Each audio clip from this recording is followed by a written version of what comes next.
नमस्कार दोस्तों, welcome to GK tricks. इस वीडियो में हम आरबीएससी 11th क्लास की ज्योग्राफी की सीरीज को आगे बढ़ाते हैं। अभी हम 10th और 11th चैप्टर के क्वेश्चंस इस एक वीडियो के माध्यम से कवर करेंगे, क्योंकि दोनों चैप्टर से अधिक क्वेश्चन नहीं बनते हैं, तो इस एक वीडियो के माध्यम से हम दोनों चैप्टर को कवर करते हैं। इसके बाद में केवल 2 चैप्टर और बच रहे हैं जो कि राजस्थान भूगोल से संबंधित है, वो भी हम जल्द कवर कर लेंगे। और इस तरह आपकी 11th क्लास की ज्योग्राफी की जो सीरीज है वो कंप्लीट हो जाएगी। जो भारत वाला सेक्शन है वो, और जो भौतिक भूगोल है वो हम कभी बाद में देखेंगे। उससे पहले हम राजस्थान जीके की एक बार वापस पूरा रिवीजन करेंगे। और आप सभी को पता है कि जुलाई में आपका पात्रता वाला एग्ज़ाम होने वाला है, और जहाँ तक मेरा विश्वास है कि जो आपके आरबीएससी वाले पुस्तक हैं उन्हीं से सारे प्रश्न बनेंगे पात्रता वाले एग्ज़ाम में। और जो मुख्य एग्ज़ाम है उसमें भी आरबीएससी प्लस एनसीईआरटी के अलावा कुछ भी नहीं आने वाला है, तो आप इन पुस्तकों को अच्छे से कवर कर लीजिएगा। तो चलिए चैप्टर नंबर 10 के क्वेश्चन हम सबसे पहले देखते हैं। चैप्टर नंबर 10 का नाम है प्राकृतिक आपदा एवं प्रबंधन, भूकंप व भूस्खलन। तो क्वेश्चन नंबर फर्स्ट देखते हैं। भारत का प्राकृतिक आपदा से संबंध नहीं है वह है। तो किस प्राकृतिक आपदा से भारत का संबंध नहीं है? भूकंप, बाढ़, भूस्खलन या फिर ज्वालामुखी। देखिए यहाँ पर करेक्ट आंसर होगा ऑप्शन नंबर 4, ज्वालामुखी का भारत की प्राकृतिक आपदा से संबंध नहीं है। बाकी भूकंप का भारत से संबंध है, बाढ़ भी है और भूस्खलन भी है, तो आप ये ध्यान रखिएगा। नेक्स्ट आगे देखते हैं। भारत में भूकंप जिस क्षेत्र में अधिक आते हैं वह है दक्षिण का पठार, हिमालय, मध्य भारत या फिर तटीय भारत। तो देखिए करेक्ट आंसर होगा भारत में जो अधिकतर भूकंप आते हैं वो आता है हिमालय में, तो करेक्ट आंसर होगा ऑप्शन नंबर 2। आगे देखते हैं। भारत में निम्नलिखित में से जिस पर्वतीय क्षेत्र में भूस्खलन की घटनाएं अधिक होती है वह है अरावली, हिमालय, सतपुड़ा या फिर विंध्याचल। तो देखिए भूस्खलन की सर्वाधिक घटनाएं हमें देखने को मिलती है हिमालय के अंतर्गत, तो करेक्ट आंसर होगा यहाँ पर ऑप्शन नंबर 2। आगे देखते हैं। उत्पत्ति के आधार पर प्राकृतिक आपदाओं को कितने भागों में बांटा गया है? तो देखिए 3 भागों में बांटा गया है। 3 भाग कौन कौन से? मौसमी आपदाएं, स्थलाकृतिक आपदाएं और जीवों द्वारा उत्पन्न आपदाएं। जीवों द्वारा उत्पन्न आपदाओं में जैसे क्या है, महामारी है, और देखिए जो एक बीच में राजस्थान में भी टिड्डी दल आया था एक, तो ये सभी प्रकार की जितनी भी आपदाएं ये जीवों द्वारा उत्पन्न आपदाएं हैं। आगे देखते हैं।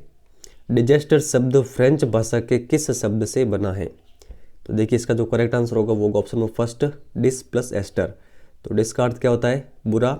एस्टर का अर्थ होता है सितारे। डिजास्टर का अर्थ क्या होता है? सितारे बुरे होना। तो आप ये ध्यान रखिएगा, ये फैक्ट बुक के अंतर्गत दे रखा है। आगे देखते हैं। भूकंप की तीव्रता को किससे मापा जाता है? थर्मामीटर, रिक्टर, सीनोग्राफ या फिर कोई नहीं। तो देखिए करेक्ट आंसर होगा रिक्टर पैमाने के द्वारा भूकंप की तीव्रता को मापा जाता है। मिट्टी व चट्टानों के ढलान पर नीचे खिसकने की प्रक्रिया को क्या कहते हैं? भूकंप, ज्वालामुखी, भूस्खलन या फिर कोई नहीं। देखिए यहाँ पर जो परिभाषा दे रखी है ये परिभाषा है भूस्खलन की। 3rd नंबर ऑप्शन यहाँ पर सही होगा। रिक्टर स्केल पर भूकंप की तीव्रता किन अंकों के मध्य मापी जाती है? तो देखिए यहाँ पर जो करेक्ट आंसर होगा वो होगा ऑप्शन नंबर 3, 1 से लगाकर 12 तक। अगर तीव्रता 1 है तो समझिए कि भूकंप काफ़ी कम लेवल का है, और अगर 12 है तो काफ़ी अधिक नुकसानदायक वो भूकंप है, तो आप ये ध्यान रखिएगा। रिक्टर पैमाने पर भूकंप की तरंगों की तीव्रता कितनी होने पर भूकंप को सामान्य माना जाता है? तो देखिए यहाँ पर जो इसका करेक्ट आंसर होगा वो होगा ऑप्शन नंबर 4। अगर भूकंप की तीव्रता 5 तक है तो माना जाता है कि भूकंप सामान्य है। 5 से अधिक है तो भूकंप की तीव्रता काफ़ी तेज है, और अगर उससे 5 से कम है तो सामान्य से भी कम भूकंप की तीव्रता है, तो यहाँ पे ध्यान रखिएगा। सिस्मोग्राफ यंत्र में किसकी तीव्रता मापी जाती है? भूकंप, बाढ़, ज्वालामुखी या फिर भूस्खलन। देखिए करेक्ट आंसर होगा यहाँ पर ऑप्शन नंबर फर्स्ट, भूकंप। तो फर्स्ट चैप्टर के इतने क्वेश्चन बनते हैं। अभी हम जो हमारे सेकंड चैप्टर है, चैप्टर नंबर 11th, जिसका नाम है प्राकृतिक आपदा एवं प्रबंधन, बाढ़, सूखा व समुद्री तूफान, तो इससे संबंधित जो भी क्वेश्चन बनते हैं उनको भी देख लेते हैं। तो क्वेश्चन नंबर फर्स्ट है इस चैप्टर का। बंगाल का शोक किस नदी को कहते हैं? कोसी, दामोदर, गंगा या फिर स्वर्णरेखा। देखिए यहाँ पर करेक्ट आंसर होगा दामोदर नदी को कहा जाता है बंगाल का शोक, तो 2nd नंबर ऑप्शन यहाँ पर सही होगा।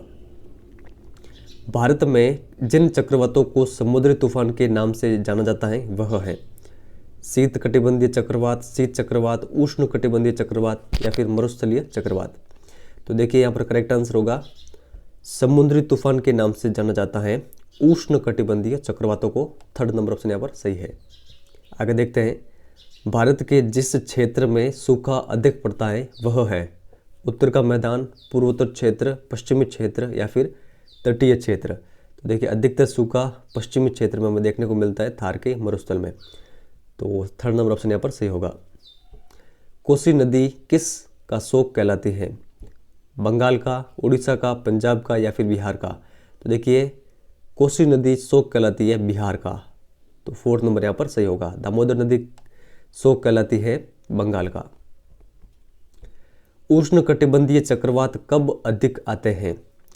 तो देखिए इसका जो सही आंसर होगा, जो उष्ण कटिबंधीय चक्रवात है वो जून, जुलाई और अगस्त के मध्य अधिक आते हैं।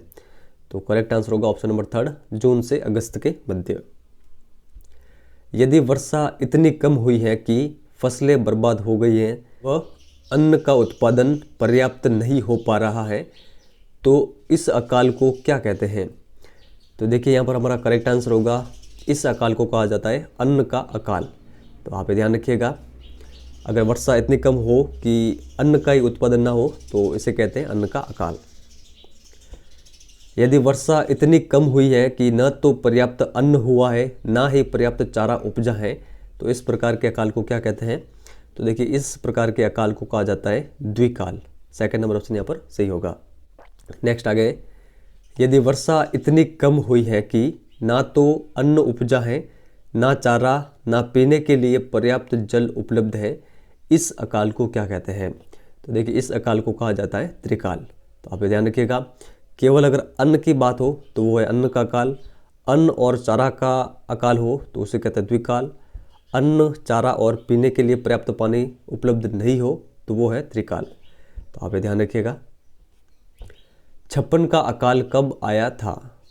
तो देखिए करेक्ट आंसर होगा विक्रम संवत 1956 में आया था 56 का अकाल। देखिए बुक के अंतर्गत ईस्वी 1900 दे रखा है 56 के अकाल का ये टाइम पीरियड, लेकिन ईस्वी संवत के अनुसार ये होना चाहिए 1899, क्योंकि जो विक्रम संवत है और ईस्वी संवत है इन दोनों के मध्य 57 वर्ष का डिफरेंस है। तो आप ये ध्यान रखिएगा। राष्ट्रीय बाढ़ नियंत्रण योजना कब शुरू की गई? तो ये योजना कब शुरू की गई थी? 1954 में। फोर्थ नंबर यहाँ पर करेक्ट आंसर होगा। तो इन दोनों चैप्टर से इतने ही क्वेश्चन बनते हैं, और जो हमारी नेक्स्ट सीरीज होगी, सीरीज तो यही है 11th क्लास की ज्योग्राफी, लेकिन भारत का भूगोल समाप्त हो गया है। इसमें अब राजस्थान भूगोल के चैप्टर दे रखे हैं। तो राजस्थान भूगोल के 2 चैप्टर हैं, दोनों चैप्टर को मैं आपको कंप्लीटली कवर कराऊंगा, एक भी फैक्ट नहीं छोड़ूंगा। तो ईमानदारी के साथ उन वीडियो को भी आप टाइम मिले तब देख लेना। तो इस क्वेश्चन का आंसर आपको कमेंट सेक्शन में लिख के बताना है, ये आपका कमेंट वर्क है। भारत में काली मिट्टी है विस्थापित, दलदली, लावाजन्य या फिर कोई नहीं? अगर आपको इसका सही आंसर आता हो तो आप इस वीडियो के कमेंट सेक्शन में लिख के बता सकते हैं। अगर आपको हमारी ये सीरीज हेल्पफुल लगी हो तो अपने अधिक से अधिक फ्रेंड के साथ इस सीरीज को सजेस्ट जरूर करें। हमें काफ़ी अधिक टाइम लगता है। देखिए चैप्टर को पढ़ना और उसके बाद में क्वेश्चन बनाना आप खुद समझ सकते हैं, उसके बाद में वापस आप तक ये सारे मैटर को पहुंचाना काफ़ी अधिक समय लगता है। आपको 5 सेकंड का भी टाइम नहीं लगेगा अगर आप इसको शेयर करते हैं तो चलिए फ्रेंड्स, इस वीडियो में इतना ही है। Thank you.